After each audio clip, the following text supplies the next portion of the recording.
They are the real victims of the heroin epidemic ravaging our community, the children. Social service agencies are desperately seeking foster homes because of the explosion in the number of kids removed from their parents' custody while they battled their addiction. Kate Flexter joins us with more. Kate. Thank you, Alan.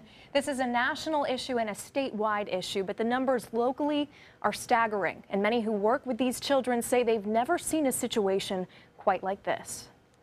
Right now, what we are dealing with is really an epidemic, a crisis. The Department of Children and Families and the Safe Children Coalition say the situation is desperate.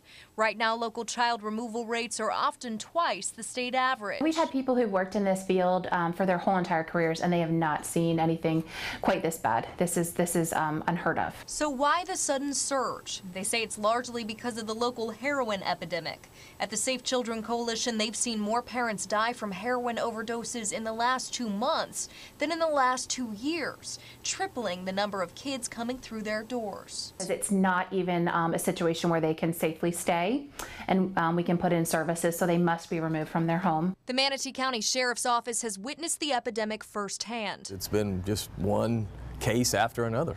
The Sheriff's Office did see a drop in the number of heroin-related deaths at the beginning of the year, but it picked back up again this summer. Since the first of the year, there have been 567 suspected overdoses, 41 of which resulted in death, leaving many children without a stable home. Their whole life is being uprooted, so if you can keep a brother and a sister, 2 brothers, 2 sisters together, certainly you try to do that. This makes it a little more difficult. At Centerstone, Melissa Larkin-Skinner has worked with addicts since the 1980s and has never seen an opioid epidemic quite like this. As long as I've been here in Manatee County and working in this field, we've never seen anything like the number of people that are dying. Larkin-Skinner says it's the age of today's addicts that's largely responsible for the crisis the Safe Children Coalition is dealing with. 20s and 30s is very heavy with heroin use, at least here, and they're the ones that are ODing. And that's an age where people have young children. But she says there is a light at the end of the tunnel. The light is that people are realizing that it's not about weak-willed, and it's not about being a bad person. It's about it being a disease. As that public perception shifts, so do the resources and treatment plans available to addicts.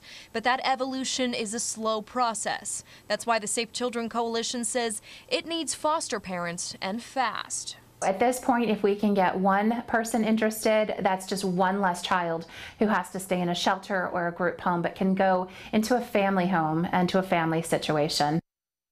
The only requirement for becoming a foster parent is that you have a stable income and a stable home. Kate, thank you.